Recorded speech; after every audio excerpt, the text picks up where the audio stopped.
Hi hello friends. ஆக்சுவலாக நம்ம trip இப்போ கொடைக்கானல் நோக்கி போயிட்டுருக்கோம். நேற்று கும்ளியில் இருந்தோம். சரி நீ கொடைக்கானல் எப்படி இருக்குன்னு விசிட் பண்ணலான்ட்டு கொடைக்கானல் நோக்கி போயிட்டுருக்கோம். பாருங்கள், நீங்களே பாருங்கள் எவ்வளோ சூப்பராக இருக்குது பாருங்கள். அந்த பாயிண்ட்லாம் பார்க்குறதுக்கே ரொம்ப நாள் கழிச்சு இந்த கொடைக்கானல் போயிட்டுருக்கேன் நான். ரொம்ப பியூட்டிஃபுல்லான லொக்கேஷன். ரோடு கொஞ்சம் ஃப்ரீயாக தான் இருக்குது. ஆனால் டிராஃபிக் எங்கே ஸ்டார்ட் ஆகுதுன்னு தெரியல. ஆல்மோஸ்ட் நம்ம ஃபஸ்ட்டு ஒரு வியூ பாயிண்ட் நெருங்கிட்டோம். வியூ பாயிண்ட் காட்டணும் பாருங்கள். ஒரு நிமிஷம் தான் வியூ பாயிண்ட் முடிச்சிடணும். ரொம்ப சூப்பராக இருக்குது. பின்னால் ஃபுல்லும் ஃப்ளவர்ஸ் தான். ஒரே நிமிஷம் இருக்குது. ஃபுல்லாக அந்த வியூ பாயிண்ட்டை காட்டுறேன். எந்த அளவுக்கு இருக்குது பாருங்கள் அந்த வியூ பாயிண்ட். ஃபுல்லாக ஃப்ளவர்ஸ் தான். நம்ம கொடைக்கானலேருந்து கரெக்டாக ஒரு 7-8 கிலோமீட்டர் டிஸ்டன்ஸில் அந்த லொக்கேஷன் இருக்குது.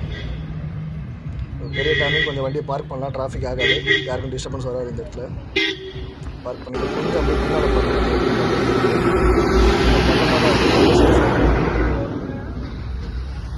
எவ்வளோ சூப்பராக இருக்குது.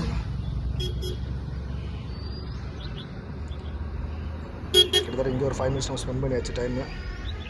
ஏன்னா டிராஃபிக் ஆகிடும், மற்றவங்களுக்கு வழி ஒன்றும். சரி ஓகே, நம்ம கிளம்பலாம். இங்கே வந்து ஷார்ட் பண்ணி கிளம்பியாச்சு. ஆக்சுவலாக அந்த ரோட்டில் வரும்போது கொஞ்சம் கேர்ஃபுல்லாக வரணும். கொஞ்சம் டிரைவ் தெரிஞ்சவங்க மட்டும் நல்லா தெரிஞ்சுவாங்க. ஏன்னா ஆக்சுவலாக இந்த வீடியோ போகிற பின்னால் வரும்போது ஒரு 2 எல்போர் வந்து ஆக்சிடென்ட். 2 பேருமே அவங்க மேலே தான் தப்பு. எல்போர் வண்டி மேலே தான் தப்பு. ஃப்ரெண்டில் போன ஒரு பஸ்ஸில் கொடுத்துட்டாங்க. 2வது வந்து ஒரு வண்டி நேற்று காரில் வச்சுட்டாங்க. ஆனால் யாருக்கு எதுவும் ஆகலை, வெறும் நல்லது. அடுத்த வியூ பாயிண்ட் நம்ம வெள்ளி ஃபால்ஸ். எப்படி இருக்குது பாருங்கள். ஃப்ரைடே ஃபால்ஸ் ரொம்ப சூப்பரான வியூ பாயிண்ட். 2வது செகண்ட் வியூ பாயிண்ட் சைடில். என்ன காரை தான் பார்க் பண்ண முடியல, நம்மளால் வீடியோ எடுக்க முடியல. சரி ஓகேன்ட்டு அங்கே நம்ம கிளம்பியாச்சு. ஏன்னா டைம் ஆகிட்டே இருக்குது, டிராஃபிக் அதிகமாகும். அடுத்து ஒன்று என்னென்னு பார்த்தீங்கன்னா, ஏற்கனவே கொடைக்கானல் குளிரும். இதில் அதில் வேறு மழை பெஞ்சிட்ருக்கு. அப்போனா எந்த அளவுக்கு கிளைமேட் இருக்குன்னு யோசிச்சு பாருங்கள். மேலே ஃபுல்லும் பாருங்கள், பனி இறங்கிட்டுருக்கு. இங்கே சில்னஸ் அதிகமாகிடுச்சு. இந்த மழை வேறு ரொம்ப அதிகமாக பெஞ்சிட்டே இருக்கா. ட்ரைவ் பண்ணுறது கொஞ்சம் கஷ்டமாக இருக்குது. ஏன்னா ஆப்போசிட்டில் வண்டி கட்டியாக வந்துட்டே இருக்குது. ஃப்ரண்ட்டு பேக்லையும் ஃப்ரண்ட்டில் ஏதோ ஹெவி வெஹிக்கிள் போகணும்னு நினைக்கிறேன். அதனால் நம்ம கொஞ்சம் டிராஃபிக்காக ஸ்லோவாக வந்து மூவிங் ஆகிட்டுருக்கு. ஆல்மோஸ்ட் நம்ம கொடைக்கானல் பார்த்து கிட்ட வந்தோம். என்ட்ரா போகிற கொடைக்கானலில் இன்னும் ஒரு 2-3 minutesலாம் என்ட்ரா ஆகிடலாம். அடுத்தது பார்த்திங்கன்னா நம்ம கொடைக்கானல் இப்போ பார்டர் வந்துச்சு பாருங்க. கொடைக்கானல் தங்களை அன்புடன் வரவேற்கிறது. எங்கே போயிட்டுருக்குன்னா ரூமை பார்க்கலாம் தான் போயிட்டுருக்கேன். ரூம் லொக்கேஷன் எங்கேயும் அவுட்டரில் காட்டுற மாதிரி இருக்குது. நானும் தேடி போயிட்டே இருக்கேன், போயினே தான் இருக்குது. ரூம் அந்த மாதிரி தெரியல. சுற்றி வியூ காட்டுறேன்னு பார்க்காதீங்க. இதுதான் நம்ம ரூமுக்கு போகிறதுக்கு லொக்கேஷன்.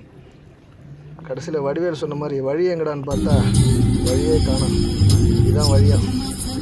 மழை பெஞ்சு தண்ணி போகிற பாதை இருக்குது, அதான் வழின்றாங்க. சரி ஓகே, உள்ளே போகணுன்ட்டு பார்த்தேன். பள்ளம் மேடு தெரியாமல் அவசரப்பட்டு இந்த ரெசார்ட்டை புக் பண்ணியாச்சு. கண்டிப்பாக நல்லா ரெசார்ட் இருக்கும்போது நான் உங்களுக்கு அந்த லொக்கேஷனோட வந்து போகிறேன். தப்பான லொக்கேஷன் போட்டேன் பாருங்கள். தண்ணி ஃபுல்லாக போயிட்டே இருக்குது ரோட்டில். வேறு வழியில் இந்த வழி தான் நம்ம போய் ஆகும். ஆல்மோஸ்ட் கிட்ட வந்தாச்சு. ஒரு 200 மீட்டர் டிஸ்டன்ஸில் ரூம் இருக்குது. இவ்வளோ ஸ்பீடாக போய் ஏறி ரூமில் கட் பண்ணலான்னு பார்த்தா கடைசியில் கேட்டை போட்டு வச்சு கேட்டை ஓப்பன் பண்ணுறதுக்குள்ள மழை ஃபுல்லாக. இதை ஃபைனலாக நம்ம ரூமை பார்க்க போகிறோம். பாருங்கள் வியூ எப்படி இருக்குது. நம்ம ரூமில் இருக்க வியூ இது. அங்கே என்ன புகை மூட்டமாக இருக்குன்னு நினைக்காதீங்க, அதான் ஃபுல்லாக பனி இறங்கிட்டுருக்கு. அந்தளவுக்கு சூப்பராக இருக்குது கிளைமேட்டு. பட் ரூம் லொக்கேஷன் தான் கொஞ்சம் டிஸ்டன்ஸாக இருக்குது. நன்றி. அடுத்த வீடியோவில்